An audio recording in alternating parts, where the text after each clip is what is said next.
Beautiful Friday morning. Thank you for staying with us. This is Breakfast Live on GTV. If you missed any of our conversations so far and you're not following our social media handles, then you've missed out on quite a bit. Head on over to GTV Ghana across social media. We're on Facebook, we're on Twitter, we're on Instagram, we're on TikTok. Everywhere you go, GTV Ghana, we are there. So go on and follow us. I'm Thelma Taki, sitting down with my ladies for the headlines. Shamima Muslim is a development communication expert, also a gender and inclusion specialist, also convener of ALMA, and she wears other hats as well, including Mommy and Hajia. You know. Good morning, my sister. Akosia Hansen is a media personality, artistic activist, and also a culture curator. Cozy. Morning. Hello. Welcome morning. back. Thank you. Both of you are such. Wow. Yes. Both of you are such, sweet faces we always love to have around. Thank you for making the time. We've had quite a bit already this week, but it looks like it's another packed news day this Friday. Let me just take you quickly through the newspaper headlines. Ghanaian Times leading with Africa Union Day yesterday. President Akufo-Addo at the 7th African Leadership Forum, saying Africa must develop agric to drive trade. President Akufo-Addo speaking there. Other stories, JUSAC strike. You remember the Judicial Service Association of Ghana are on strike and the courts are empty. Litigants stranded as protest bites. Ban on drumming and noise making. FBO Rex Greater Accra Regional House of Chiefs signed pact. We just want to keep the peace. Policeman injured following mob attack on murder suspects. Stories on the Ghanaian Times newspaper. What's the Daily Graphic saying? SHS food suppliers demand payments. Finance Ministry has arranged to settle 275 million Ghana cedis arrears, and they're saying that they've been owed these monies for a long time and they need for them to be paid. Graphic also carrying the story of the task force to enforce the ban on drumming and noise making in the Greater Accra region. Photograph of Regional Minister Henry Quartey accompanying that story. Constituency Watch for the Graphic today is Tano South being described as the backbone. So Constituency Watch Tano South, get the paper Daily Graphic pages 24 and 25 and find some opportunities perhaps in there for you. JUSAC strike halts justice delivery, also carrying the story that the Ghanaian Times carried about the strike by the Judicial Service. The Finder newspaper, ECOWAS heads of immigration services deliberate on implementation of ECO visa. The idea is if investors had just one visa to move within all parts of the sub-region, it will create better business opportunities and also boost investments across the borders within the sub-region. Story in the Finder newspaper, page 8. NPP opens nominations today and they are seeking to elect a flag bearer. Photograph of Mr. Justin Kodia Frimpong, the RTI compliance to be included in performance agreement of heads of public institutions. So how well you respond to the public request for information is going to be one of the key ways of assessing your performance. Photograph of the Minister for Information there. Details of IMF program BOG to exit gold for oil policy and reverse 20% gold surrender policy. The IMF making demands there, and our future where the gold for oil policy is concerned is being reviewed. Photograph of Dr. Ernest Addison with that story. The Informer newspaper, Kwesa White cries before Supreme Court. He made some comments. The court found them to be in contempt, invited him to answer some questions, and now he is apologetic. Tour Operators Union and Conference, Petrosat deal and its GNPC boss, Mr. Freddie Blay, who is in the news this week, and this time he's dead. Akufo-Addo said, sack me if you can, the law will talk, insisting that the GNPC is not selling its controlling interest to that South African company. They're building cybersecurity defense, fixed SOC, complement internal systems. Baumia tells financial institutions. That happened this week. Vice President was a guest at that program. Court rejects free will law. So remember, the Supreme Court has decided to remove that part of the Narcotics Control Act, which permitted the cultivation of cannabis for industrial and medicinal purposes. Supreme Court says no. So if you're doing it and saying, oh, we use it for hair pomade, and no.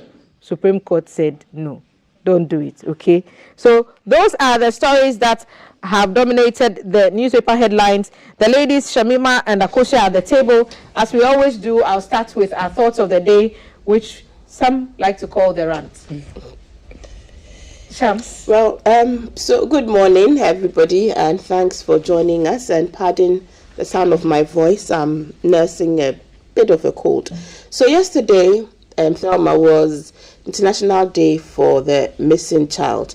And the day before, I joined Regina Samoa of Atinka TV of the famous Missing Children documentary series to launch her NGO, which is the first of its kind in Ghana, which would focus solely on finding and reuniting children who go missing. And if you were there, I mean, many people couldn't hold back their tears, because we had families who had lost their children at one point in time, and through the work that she did, they were able to be united. We are talking about 3-year-old children who went missing for 7 years, a 6-year-old who went missing for 14 years. We're talking about, yes, I mean, young people who go missing for extended periods of time, including a mother whose baby was taken away from her because she was in a mental state and had said the hospital should send her child to a foster care. And when she was ready, she would go back for the kids. And when she had the baby, they didn't even let her see the baby at all. Okay, and she already had a child that was sickle cell and had crisis. So she goes home and she couldn't sleep. So she comes back and insists to see her child, and that she thought they were going to even let the foster people come and speak with her. That none of that happened, and the hospital authorities told her that, well, they've given her child away. Okay, so she had watched the documentaries, she reached out, and EOCO came on board, and they were able to retrieve her baby for her, and she was there that day with the baby. And I mean, these are some of the issues that don't really catch the radar because we are not putting the spotlight on it. But the police, the superintendent who came to give us statistics, told us that as of last year, they had reported 377 cases of missing children. Luckily, they were able to find about 257 of them, but some also were killed, were dead. And the case of missing children is very complex. There's criminality, there are the child trafficking rings that are working globally and are trafficking children into all kinds of things, into sex, into organ harvesting, into spiritual stuff and money-making blood, spiritual stuff. Then there's the stealing of children by those who actually want children. And then there's a child who just goes missing. So there's a case of a child who went missing in the market. The mom turned and he was nowhere to be gone. So I think that there's a lot of public education that we have to do. One of the things that he mentioned, the superintendent mentioned about environmental awareness training for children, and even teaching children to know their spatial environment, and even the names of the parents, because a lot of the kids sometimes could not mention the real names of their parents, because it's like Adwa Mame and Adwa Papa, or a guy name. So the call is that we must teach children very early on their names, the names of their parents, and where they live, and possibly the telephone numbers for their contact. One of the child who was missing at 5 years, and they found him 7 years later. So they wondered how, where had he? So he had found his way into an orphanage. So some of them find their way into an orphanage, and they were traveling when he got missing.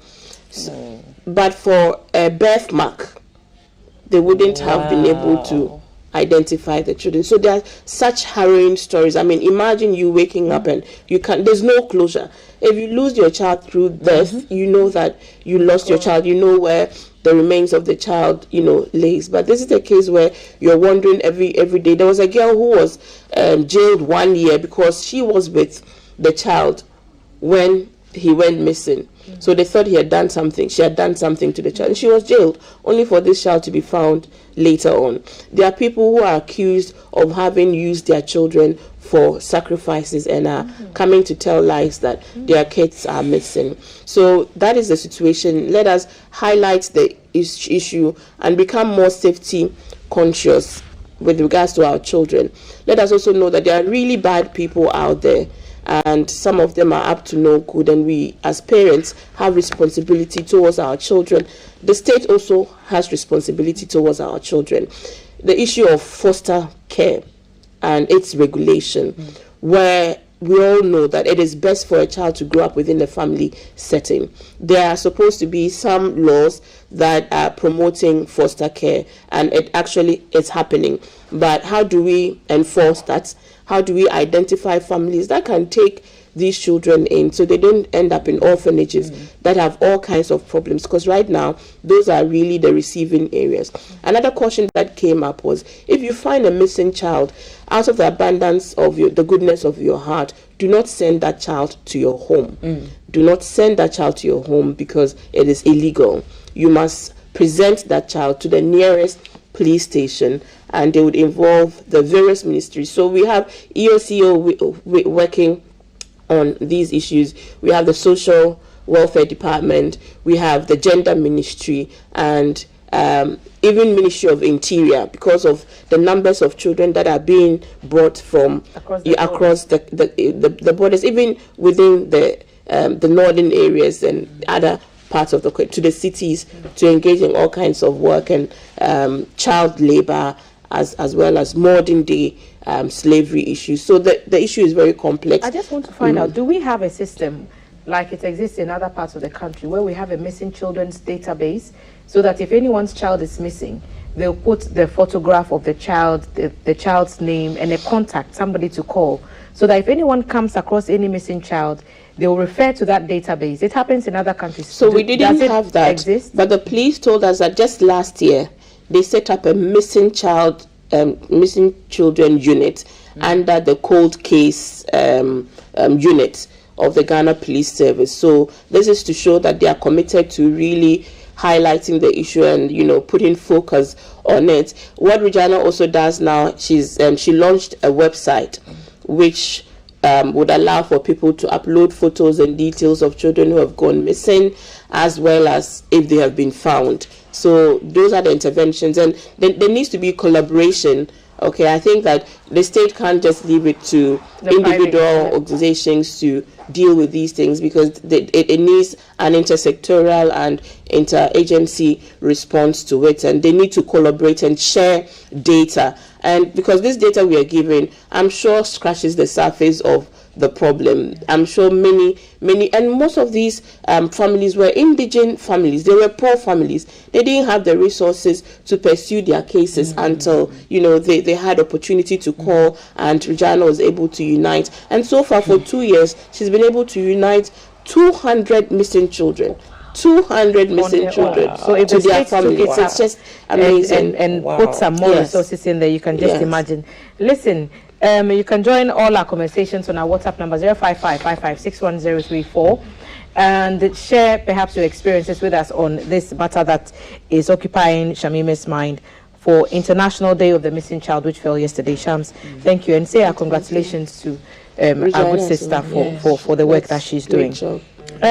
Akusia, what's on your mind today?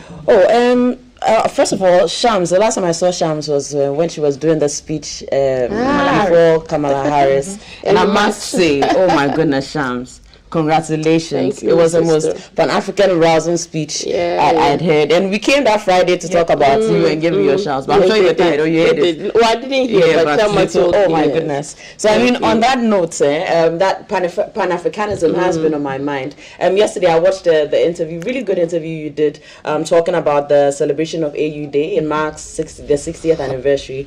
And for me today, it's just to, give us more food for thought, rouse our spirits, raise our consciousness consciousness around why Pan-Africanism should be something that every Ghanaian should understand as part of their identity. As was shared yesterday, the AU, the soul behind the formation of the OAU was Pan-Africanism, the movement to bring unity between Africans and people of African descent, to fight against obviously colonialism, apartheid at the time, and the effects of it, right? But I mean, in 2023, you feel the loss of that soul of Pan-Africanism, because I feel like it seems like it's just remained an academic, agenda or an academic being outside of academia. You don't see that in the normal Ghanaian societies, right? When you talk about Pan-Africanism, it's only someone who was in an African studies class or something like that. But today I'm trying to tell all of us that we should all be Pan-African. And when we say being Pan-African, understand the context of why. There was a physical war, there was a psychological war, there was a cultural war, there was a spiritual war on the African race. And it started from slavery. It started from, even before slavery, before that, transatlantic slavery was the Arabic slavery. And all of these were not, it was, if you look specifically at how the transatlantic slave trade happened, you realize it wasn't just taking slaves, people from the African continent to another, it was also breaking the African psyche. You know, talking about using religion, bringing, Christianity is a religion of peace, but see how that was introduced into Africa through war. Basically, let's erase your sense of identity. Let's erase your reverence for your ancestors and all of that, just to be able to put you in a state of mind that we can enslave you, an enslaved mind, right? And we see the effects today when we talk about if you want to understand why you have to be Pan-African, for instance, look at how difficult it is for you as a Ghanaian to get a visa to go to any part of the world outside the continent. You know, see the money you would have to pay for the visa application, and then when you realize they don't give you the visa, the money is not brought back to you. You know, anyone with a US passport, see the number of countries someone with the U.S. passport holder can travel. About 186 or something, 186 countries, right? And then Ghana, at least as I think just 44 or something. And how many outside even the continent, right? And these things are very intentional. Human beings need to be able to travel, to be able to, see cultures, have a broader, open mind to variety, to growth, to all of this. If you force people to remain and they can't move, that's how you're able to enslave and condition them, right? And this is what happens today. Like I said, how can it be in 2023 that some of the U.S. passport, can go anywhere? We all the time is a hassle, right? Ayikuyama talked about the beautiful ones not being born, not being born yet. Charlie, I do feel it's a fact. When you look at even our leadership, for instance, that is a big hole in our Pan-African movement, a Pan-African agenda, because I feel like after the Nkrumahs, Jomo Kenyatta's, what you've seen in today's Africa has been a big shame. In Chinua Achebe's A Man of the People, he gave this very beautiful allegory of how the slave master was living in the castle, and as soon as the slave master left, then the African leaders quickly ran inside the castle and closed the doors and told the Africans, "Oh, wait outside, your turn is coming."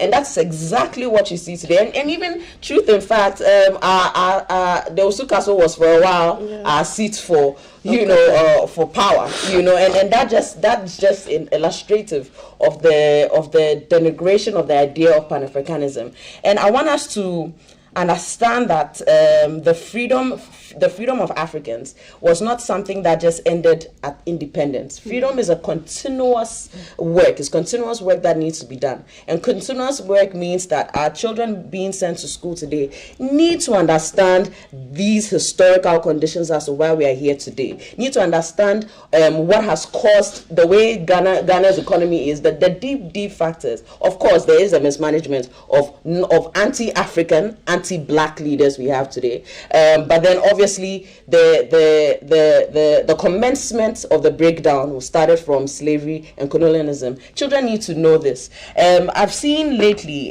this year and last year, a very, very sad occurrence where there's this kind of agenda to redirect the blame for slavery to Africans. So someone would pass a comment, or a white person would pass a comment, oh, but even Africans sold themselves. And I've seen Ghanaians on Twitter, yes, it's true, but even we did our own selves. And for me, it's a really, really sad thing. That just tells you the gap in the knowledge, because obviously if you understand the system of slavery, it's like blaming how do you blame the victim for their own violence, right? Like I said, this was not just a physical, it was a mental breakdown, it was a psychological, it was a cultural breakdown.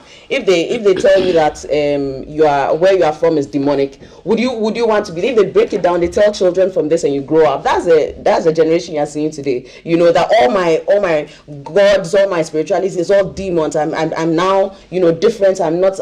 So your blackness is associated to your lesserness, and this has actually been work that's been built over years. White philosophers, anthropologists that came to study Africa, the definition of the black identity, making us feel as though the color of our skin is what brings us inherent inferiority. All of these things have been codified. When you study philosophy, you see some of the things that they used to say back then till now. So for me, it's a very sad thing to hear even Ghanaians today, supporting that. And for me, it's like, go and do your work, go and do the history learning. And it starts with our schools. It definitely starts with our schools and the knowledge of that. It starts with the books that we let our children read. It starts with the conversations we allow. And you know why this agenda to redirect the blame to Africans is now becoming peak now? Because of the high call for reparations now. Yes. Because of the high call for reparations. So if you're Ghanaian today, now adding to that conversation, you don't know, but you're adding to your own denigration. You're adding to an anti-African agenda to sit there and say, oh,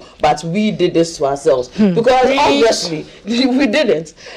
So today this is my little food for thought, that we should understand what it means to be Pan-African. And there are people who are anti-African, there are people who are anti-black, and they can look like me and you just because there has been, enslavement of the mind. So when we say emancipate ourselves from mental slavery, it's so many things. Give us the song. Give us the song.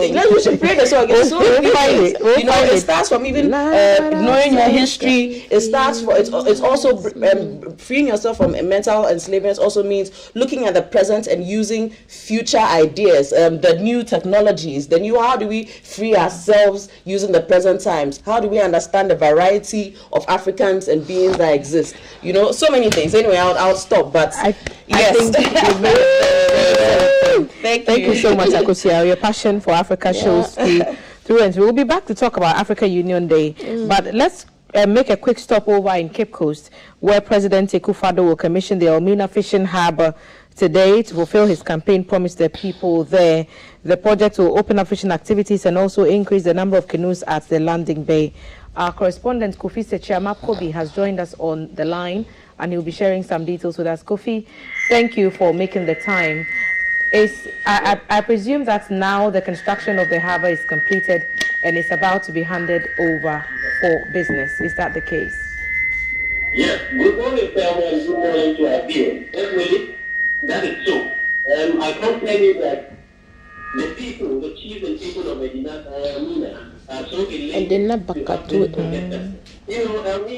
is a place that it is their pre-occupation. Fishing. Do you think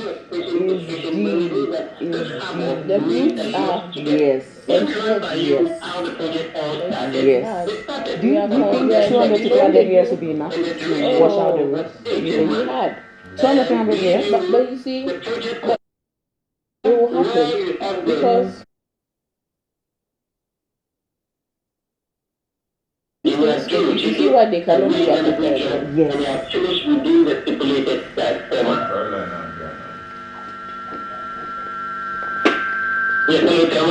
Kofi, can you hear us? Yes, I can hear you. What do the people expect of this new addition to the life in the fishing harbour? Because there was already a lot of business going on there. How do they expect that to change now that this project is being commissioned?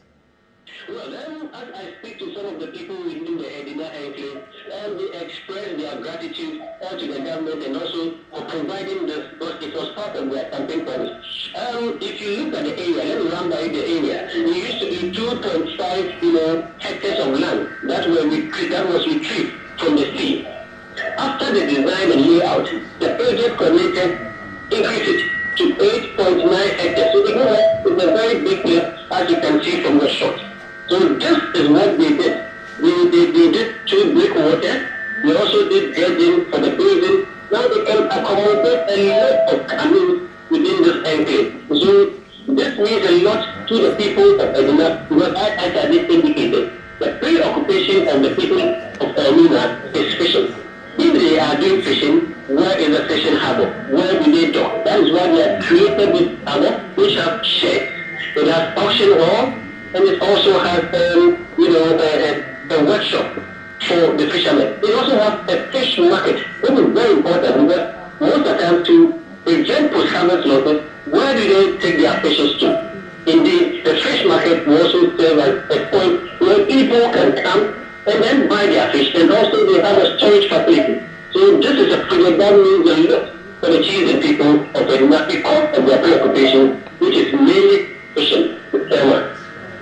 What time are we expecting the program to start for the president to arrive and for this to get underway? Yeah, right. I speak to you, the advanced party is in. I've seen the MP, I've seen some security personnel going around, the area. So it is expected that maybe mid-morning, the president will arrive in Elmina to also commission this all-important project for the children people in Edina Peninsula area.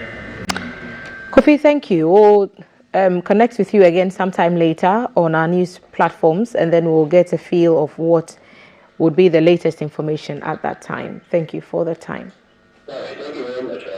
Kofi Sechiamapobi is our correspondent in the Central Region, reporting from the new Elmina landing beach site, which is expected to be commissioned by President Akufo-Addo today.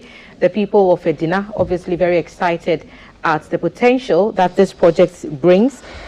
We are told that there are sheds in there, more room for canoes and boats to dock. There's an auction hall, there's a fish market, and also storage facilities, among others. So the president will be heading to the Central Region to redeem that campaign pledge he made to the people of Elmina later today. And we'll bring you further details on our all-news channel, GBC News, your news and governance channel.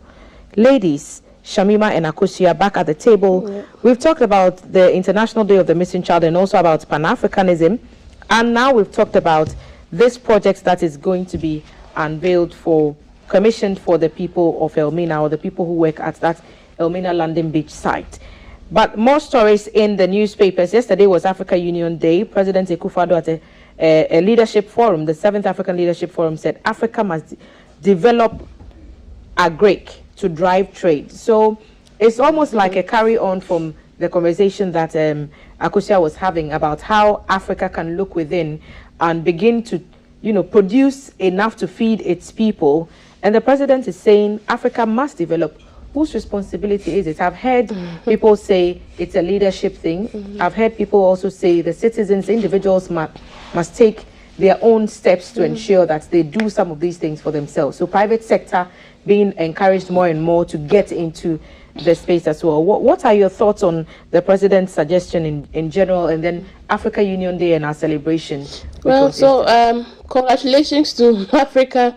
How many years on? I think many African countries have chalked 50 years and above since independence. I mean, if you're starting with Ghana, within the sub-region that is Ghana, it's over 60 years ago since independence. And I think that Ghana's first president, Dr. Kwame Nkrumah, spoke about our political liberation, but he also very much knew that that was just, a leg in the door, but the real task was with our economic emancipation as well as our mental emancipation. That people must be mentally ready for it's for their own transformation before they are able to do what is expected to be done. If you compare many of our African nations to some of the Asian giants that we often reference our development trajectory with, Malaysia, even China, as well as Singapore, and how within a generation or two those countries have been able to turn their nations around, then you begin to really wonder what really is the problem with the African continent. All the resources, yes, and all the natural resources and the human resources are here. And President Akufo-Addo has been reported so many times talking about how we need to change the Gettysburg economy in the dying embers of his administration. I would have wanted to hear more definite reasons from his experience why we are unable to achieve these things that we continue to extol, because this is really not the time to say that Africa must develop. We know that. Yes. You know that. You have told us that. Yes. All our leaders know that. All our citizens. So that's what I'm saying, that this is not what we need to be hearing from our presidents, with all due respect, at this point in time. Because you've done 4 years, you're almost 2 years. So if there are any barriers, this is the time to be telling us, the citizens, so that citizens would know what is required to truly implement. Maybe we don't know. I mean, from where he sits and what the difficulties are, we don't know. Because the last I know, when he announced at an international forum that Africa beyond aid and all of these things, and now we are back to IMF. The last he announced that Ghana and Cote d'Ivoire were going to collaborate to ensure that we get the necessary gains from our cocoa. We now know that there are all kinds of machinations and there are global reports that are now telling us that Ghana is using child labor on our cocoa farms and all kinds of problems. You see, so yes, it looks like the cards are decked against Africa. But how long can African leaders continue to make excuses for not really transforming their economies? When you know that Africa is so important to the world, when you know that a lot of foreign agencies are so invested in the African continent, and that even globally, without the resources of the African continent, the world would come to its knees. What power do you need other than this? If it's not the complicity of our leaders, if it's not corruption, if it's not the lack of conscientious leaders, if it's not the failure of leadership, who have failed to do the basic things of even uniting and truly having free borders. How many years was ECOWAS in place, where we're supposed to ensure free movement of goods and services and people? It's funny you mentioned ECOWAS. There was a meeting of heads of immigration services from the ECOWAS sub-region, and they were pushing an agenda called an ECO visa. So the idea is to have a certain visa. The story is on page 8 of the Finder newspaper. Let me just read a bit of it to bring that to our attention. Heads of immigration agencies within ECOWAS sub-region have committed to ensure that the free movement of people, goods and services in their countries is effectively implemented to enhance development. They made the commitment, as I said, at the ECOWAS head of immigration meeting in Accra, to consolidate and expand on the recommendations reached after due consultations with regional experts and stakeholders within the framework of the implementation of the ECO visa. So the idea is that this ECO visa will strengthen business ties within the country, as it will help people to move a bit more freely within the space without necessarily having to get, if you're a business or if you're an investor, getting a separate visa for Ghana, for Nigeria, for Cote d'Ivoire. And they think that that is one of the ways that we could implement. And it's the immigration people who are tasked with the duty of, reviewing some of these processes with their stakeholders. And they've held the meeting. So such conversations are ongoing. There's a story about the AFCFTA. The president mentioned it also at the meeting yesterday, that it is set up for one of these reasons, to help us to be able to trade within ourselves more, to remove some of the barriers that we see to trade, some of the language barriers. So some of the things are being done. Are you saying that they are? Well, the fact is that if you look at the collective of our history up till this point, these things are not new. These ideas, these suggestions, there's always a problem with now moving from the ideation stage to actually implementing, seamlessly. There was even a time when we were talking about ECOWAS common currency. We set up the administrative structures with money, with resources, and it's always a challenge. And that's one of the fears we've even raised with AFCTA, that hopefully that all these resources that we have pumped into setting up this big edifice of an office should truly lead to something substantial, that we, at the end of the day, are recording more trade between and within and among African nations, and that the outcome of this trade is reflective on the growth of our GDP. And I know that from whatever we are being told now, that we aren't out of the woods yet. So there's it's not rocket science to know that some of these interventions are not going to yield the gains that we want them, when many of our economies are on their knees and are struggling, really. So the point is, there's been leadership failure in Africa, and the point is also that there is a certain global action that is working against the development and transformation of the African continent. The continent is seen and perceived and want to still continue to be the primary exporters of raw materials for the economies of these many Perhaps that's countries. why an idea like this is so crucial, because if we have the possibility of a better flow of goods and services within the continent, then we could begin to actualize some of these things. Nigeria has recently put up a huge oil refinery. Aliko Dangote put that up. A multi-billion-dollar investment that has been put there.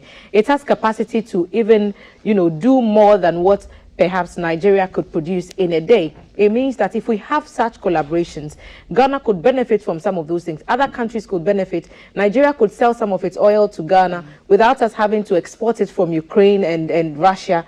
And then we can begin to reduce our dependence on all these things that are coming in. If we begin to see ourselves as one people, like the America sees itself as this United States of America, and not this Ghana and this Nigeria and this South Africa and all these things. So these conversations, surely they do, they should transcend the space beyond conversations, and they should be implemented. That's really the core, really. They should be implemented. And citizens, lastly, citizens have to be interested in their own future, because the thing is, you don't expect voluntary unselfishness from those that will power. That's something Edmund Burke said some time back. So you must ensure that you get what is rightly yours from your leaders. There are stories of leaders who go on negotiations for programs, and all they're interested is to hurry up and go and shop. Why are we negotiating and coming up with these partnership agreements? I've heard a story. I wish I could share. I've heard a story that best interest of the nation. For the investment community, when they have to negotiate with certain countries, they are always on their toes. But when they happen to have to negotiate with other countries, sometimes from this end, they are very happy, because they know that people will just, put their initials there, or they'll just sign the paper without even reading the blueprint. So I've heard such stories. So we should all try to get to the more scrutinous, end of the line, where we look at these deals a bit more and see if really we are getting the value for money, or the value of our resources that we are putting forward. So that's a huge conversation. Makosa, what are your thoughts on this matter? ECOWAS issues, the immigration people saying we need an ECO visa. If you get that visa, you can travel within the sub-region if you're an investor. The president saying we need to focus on agric, so that we get to the next stage of our development. I mean, I definitely agree with everything Shams has said, and yeah, like she actually stated, these are conversations we've been having for years, and actually since our independence, because it's been part of the independence agenda to have that united, unity of African states, But however, because of greed, because of corruption, because of all sorts of things, instability, this has not happened. So for me, I definitely hope that I would live in a time where I would actually see the manifestation, because it's really, really sad how difficult it is even to do intra-African travel. You know, even when you're traveling from Ghana to Togo or whatever, just the stress on the road, the stress at the borders, dealing with each other. When I'm in Canada visiting my family, it's so easy to just go from one to, it's simple, easy, and those is that type of ease you need for flow. You right, and when you have ease of flow, that's when there's easy growth of production. That's more when there's more there's just general growth, because people can move easily, people can trade easily, people can all sorts of things. But then even just traveling from one African country to the next, it's crazy. Sometimes when you want to go to you have to go to Europe and come back to Africa. Yeah. What route would that be? Let's say Ghana, and if you're trying to go to where? Okay, Kenya, you can go straight. Where? I'm trying to find. Go to Kenya straight. You can go to Kenya straight these days. There was a time when you had to go to Milan to come to Nigeria, because the flight that goes from here would go through Milan before it comes to Murtala. Exactly. Mohammed. Exactly. So there has been instances where our that flights has happened. even we should have national flights too as well per country. That will make we have Ethiopian Airlines that's been doing a good job for a while, and I've been here to talk about Ghana Airways, Rwanda Air as well. Is it true? Well, I heard this long time ago. Is this true? Ghana Airways coming back. The thoughts have always been Ghanaians on the table. themselves collapsed Ghana Airways. Oh, let's focus on some of the agitations that we've had this week. JUSAG is on strike. They say they are owed some money. Now SHS food suppliers are also demanding payment. The finance ministry has arranged to settle 275 million Ghana cedis in arrears, and the National Food Buffer Stock Company Limited, NAFCO, has appealed to the Ministry of Finance to fast-track processes to release 270 million of the to pay food suppliers under the free senior high school policy. The chief executive of NAFCO, Hanan Abdul Wahab, said the prompt release of the amount was needed to clear outstanding payments for 2022 and part of this year. He's saying that the Minister of Education wrote to the Minister for Finance on May 4 this year for the payment of validated payment requests by the suppliers, and follow-ups were made with the hope that the money will be released so that they can clear the arrears of food supplies made in 2022 and this year. But he says that has not been done. So the concern that they expressed at the news conference was that 256 members were owed between 200,000 and 10 million Ghana cedis. And the association has given NAFCO a 2-week ultimatum to pay the money owed its members or be prepared to face the wrath of suppliers. Already, government is facing the wrath of staff of the Judicial Service. Of course, unions at the Ghana Broadcasting Corporation also agitating against plans by the Fair Wages and Salaries Commission to remove some allowances from the May salary. So all these things are happening at the same time.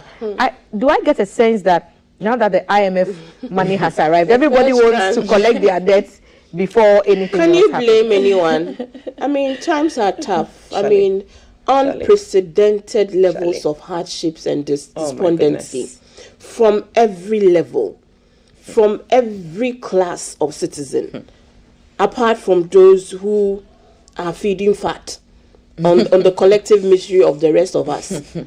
Times are so hard. For the first time, pensioners, old men and women who have toiled and worked for this country, having to come and sit and picket that you give them back their own money for the first time. I mean, I think the finance minister tells that all things are in the past. We should forget the past and look forward.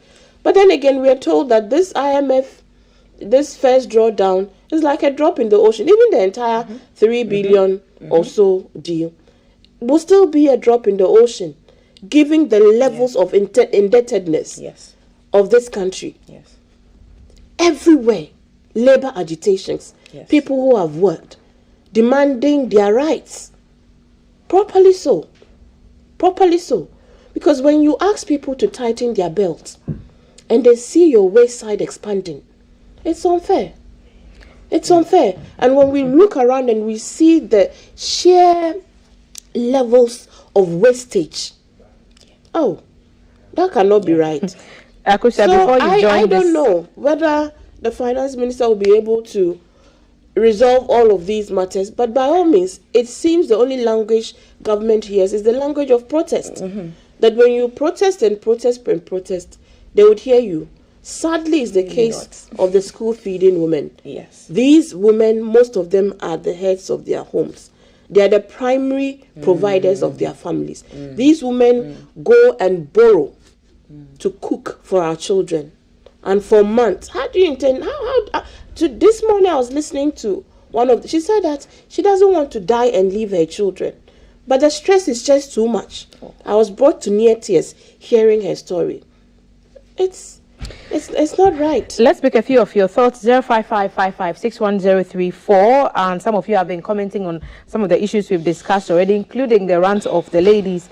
Good morning. This one says from Salma, we cannot be Pan-Africans if we don't have the likes of Professor Edu Jemfi, who passionately spoke about Africa yesterday, and pray to have 100 more like him. Trust me, we will sail high as blacks. Africa needs straight leaders like Ghana's Nkrumah and young energetic soldiers like Burkina's Sankara, visionary and a unifier like Libya's Gaddafi, and selfless leaders like Rwanda's Kagame. We are rich but sadly poor because our leaders who are in alliance with the West to continue to enslave us, and we blindly vote them to power. It's a pity. Also speaking about missing children, just as Shamima said, teach the children the basic stuff to know about themselves and siblings and parents. All my children have birth marks, so I made them know where each person's mark is, and even my infant, my number and their dads and their uncles and grannies. It really does help. So if you don't know what this one is about missing children and the importance of teaching your children how you can be reached if they should go missing. Akosha, someone is disagreeing with you on the fact that we have been conditioned to accept partial blame for slavery. It's a fact that historically slavery has always been a part of our culture.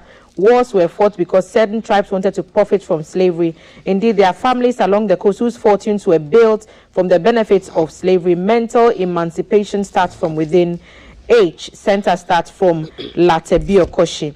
Nana Poku joins our conversation and said, we've heard stories of China taking over airports of other countries for defaulting in repaying loans. It sounded remote. We are almost there, and our president says that is okay. If you listen back to Nanado and Baumia in 2016, do you ever have the sense that this is what they wanted to drive Ghana into? That's the question Nana Opoku is asking from Assume. Alhaji Dauda joining, talking about Africa Union Day. Ghana did host former president of Africa at a conference on agriculture and food for all. Congratulations to the government of Ghana. Alhaji Dauda, that's what we've been just talking about before we changed over to this topic. Lottie Jones from Isham said, Mr. President, slow down with borrowing. The younger generation will suffer with excessive borrowing. I'm trying to get as many of these comments as I can. Mahama Abbas says, Nanado should be told that he shouldn't destroy this economy before exiting power. We have National Security, National Peace Council, the leaders of various churches. Everyone has kept quiet and looking at the president destroy the nation. That's according to you, Mahama. So you reserve the right to your opinion. Greetings is someone sending us greetings. Gabriel from Takrady. Our president unfortunately continues to talk plenty. What has become of our planting for food and jobs? Yes, still there is another labeled One Village, One Dam. It appears not a single dam has been commissioned and is promoting agriculture. We do know that some dams have been commissioned, though, because some of our teams have been there. So it's unfactual that you say not a single dam has been constructed, but you reserve the right to your opinion. And he goes on to say, too much sloganeering and nothing to show for it. Good morning, GTV. Fantastic show. Your guests are brilliant and articulate. Tell Samima we missed her on the airwaves. And when are you returning behind the microphones? They said they can't wait to see you, watching you live all the way from the University of Development Studies, Tamale campus. Say hi to our good friends Mutala and Abdul Haimumen in Tamale for us this morning. Thelma, the lady is right. Apart from Egypt, anywhere in North Africa, you need to connect to Europe before you get there. Yao Frimpong sent us that message from Kaswa. So those are the messages on our WhatsApp number 05555610034. We'll be having to wrap up very quickly, but I'll pick Akosia's thoughts on this, and then perhaps we can tackle one more if we can do it quickly before we wrap. Oh, I'll just want to answer to the question, the comment on the slavery, and I actually didn't want to expand too much because I was thinking too much of the time. But just to speak on that yes, slavery has always been a part of different African states, African cultures, and actually, like the way in today we have money as our means of trade, we use cash. back then, slavery was the form, right? So this was not just happening in Africa, this was happening all over the world. So in that time, like the way in 2023, cash systems, ATMs, in their time, it was slavery. However, you then look at slavery and how it was practiced on the African continent. You'd find that even within Ghana, some of the empires that had slaves, if you have a slave, the slave can be naturalized as a citizen of the country. You can marry a royal, you can become a full-on citizen. Slavery did not mean the removal of your name like they did with African Americans descendants today. Slavery did not necessarily mean the crushing of your psyche, right? It wasn't the same way of we are going to transport you and break your spirit till you die. It wasn't that way. But the Arabic slave trade was what introduced slavery based on the race of your skin, the color of your skin. Arabic slave trade was what introduced that before transatlantic slave trade came and did what it did. So, and at this period I'm talking about, that slavery has been in Africa, like the comments made. This is pre-Arabic slave trade, like I said. Okay. So this introduction of this of slavery based on the color of your skin was actually something that African cultures were not doing, right? So I just wanted to correct that that point. Yeah. Okay, let's take a couple more stories and then we rise. The petroleum industry has been in the news a lot lately. The Bank of Ghana is to exit the gold for oil policy. The story on the final newspaper, page 2. The Bank of Ghana is gradually to exit from government's gold for oil program as the economy stabilizes, and the BOG will also gradually reverse the recently imposed surrender requirement on gold exports to BOG. The move tackles dwindling foreign currency reserves coupled with the demand for dollars by oil importers, which was weakening the cedi and increasing living costs. Before exiting gold for oil program, the BOG will conduct a thorough analysis of the risks that the central bank is facing under the program and report the findings to the IMF board. And these were contained in the full document spelling out the details of the 3-year $3 billion bailout program with Ghana. There is portions of it on transparency in contractual volumes and pricing structure. The Auditor General is also to conduct regular performance audits. 20% gold surrender directive to also be withdrawn. Gold producers agree to sell 125,000 ounces of gold to the Bank of Ghana. The first right of refusal is granted to the Bank of Ghana. The Bank of Ghana holdings increase from 8.7 to almost 15 tons of gold. Details in the Finder newspaper. Because it's all in the petroleum space, let me also bring you up to speed on the happenings within the GNPC with its chairman of the board, who is a former NPP chairman, asking that or responding to claim or suggestions that he should step down. And Mr. Freddie Blay is saying that he will never persuade President Akufo-Addo over calls for his dismissals regarding the Petro SA unilateral deal. According to the former NPP chair, he was not perturbed by such calls for his dismissal because he had spoken with the president about the issue, and the understanding was that he will stay put in his job. So Freddie Blay says he's spoken to the president, and the president says he will stay put in his job as GNPC board chair. So lots happening in the petroleum space. Ladies, let's have a quick thought on this and then we can rise. Shams? Well, policy incoherence. And just yesterday I was listening to an interview Yao Graham granted, and he says that who is it that has worked to put the head of our country in the mouth of the Chinese dragon? And he used that to illustrate the issue of the collateral arrangement we have with China, and the debates that we have ceded our rights to these revenues from oil, from electricity, and all of that. You know, everything that seems that is like a gift God gives us that is able to truly transform, we mess up everything. You know, but so sometimes that's what I think, that you know, when you are not hungry, you don't think. You think when you are hungry, because you can throw anything behind your what do you call it, your wall or in your garden, and then you can harvest something to eat. And you can have something to eat. So well, what should I say? I think the issues of oil and gas and petroleum are so complex, and that is where a lot of the deals and more deals are made.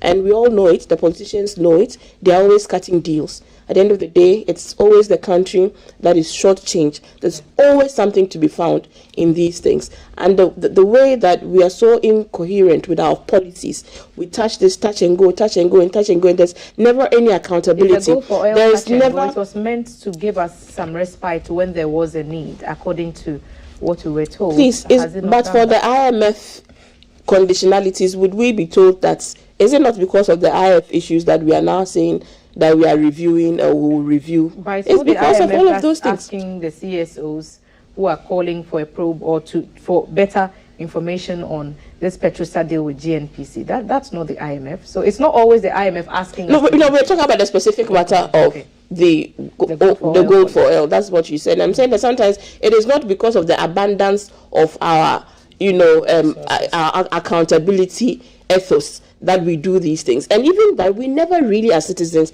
get to hear the reports or what's been the benefit so far released on what the IMF program actually spells out. We are told that some of even government's very flagship programs will be reviewed as part of these things.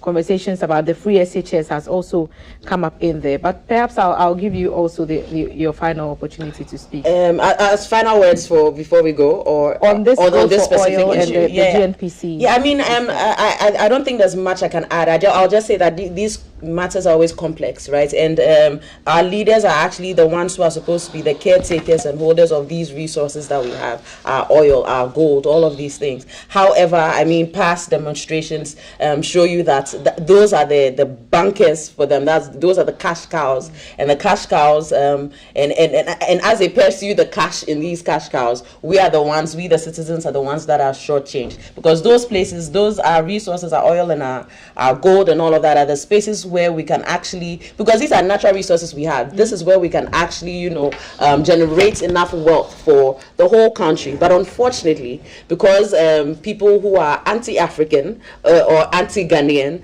will just look at their specific waists and their tummies, this is why I genuinely do not have this is what's happening. I mean, I generally do not have a trust, when I hear these things. I heard the gold for oil conversation a while back. I was wondering, I wanted to speak to people who knew the issues, to know, is this actually going to be feasible, and what do they have, what are they going to get in the back door, just to hear this news, I mean, now in this month. So I wait to watch, but my whole call is we should be able to call for accountability, right? And we should be able to have leaders who do understand what it means to protect our resources, to protect our wealth, Right, so they're saying that's a quarter day. The NPP is going to the polls today, and they are beginning their presidential primaries. The nominations are opening today, and so we already know General Secretary of the NPP has, opened the way for all those who are interested to put their hats in the race. Daily Graphic, page 18. The NPP has opened nominations for its presidential primary exercise forms part of the ruling party's process for the final leg of its internal elections to elect a flag bearer to contest. And this opens today, Friday, May 26, and ends Friday, June 16. So far, 10 stalwarts of the party have made known their intentions to contest. And consequently, an aspiring presidential candidate shall obtain the nomination forms after payment of a non-refundable fee of 50,000 Ghana cedis to a banker's draft issued. And we know already some of the names that have been dropped in the race. Vice President Dr. Mahamudu Bawumia, former Minister for Trade and Industry Alan Kojo Trematin, former Minister for Food and Agriculture Dr. Kojo Usrefiye, Member of Parliament MP for Asin Central Kennedy Ejepong, and former MP for Mampong Francis Adainimo. More names on the suggestions list, or the nominations list, perhaps, who will be picking forms. Former Justice and Attorney General, MP for Isikado Ketan Jogate, former General Secretary of the NPP, Kwabena Jepong, and the former Minister of State, Dr. Kofi Konedu Apreku, former Energy Minister, Boachie Jakon, and the senior lecturer at the Department of History, University of Education, Winneba, UEW, Eric Sechi in Ketia. And so all these names have come up as possible candidates for the flag bearer slot. And so we'll see who actually ends up picking and the submitting forms and submitting and submitting the forms in due course. Of course, the Supreme Court citing Professor Klesa for contempt is also in the papers. And the RTI compliance is to be included in the performance agreement of heads of public institutions. Worrying story about a farmer getting jailed 12 years for defiling a 9-year-old girl. The painter is also in trouble for impregnating his stepdaughter, allegedly, and other stories. All these you can find when you browse through the newspapers and online portals. And I've been doing this with Shamima Muslim Development Communications expert, a gender and inclusion specialist, convener of ALMA, and of course, her good friend Akosia Hansen, media personality, artistic activist, and culture curator, who is the queen of nighttime radio. On Sunday is Menstrual Hygiene Management Day. Menstrual hygiene. Yes, so maybe Monday you guys can talk about it, making sanitary pads. We had a talk about Menstrual affordable. Hygiene Day just this week, and conversations about scrapping the taxes on sanitary towels have come up. Other ways are being discussed to, bring sanitary materials into schools so that girls, especially those in the hinterlands, do not stay away. But we'll continue to, carry on those conversations, and then once there is a resolution, I'm sure that all of us will be happier for it as women on the panel. Shamima and Akosia, thank you so much for making the time. Thank you. This has been the headline segment on GTV Breakfast. We'll take a break, and when we return, there's a breakfast with some music creatives that you should not want to miss. There is breakfast with my number one crush of all time that you do not want to miss. Ajeti Anan will be in the studio. This weekend, we are heading out to enjoy some comedy, so lots of laughter to enjoy as well. Akosia is trying to fight me over the affections of Ajeti Anan. Why do you do that? But hey, there's more to expect when we return on GTV Breakfast, and stay with us. We'll be back.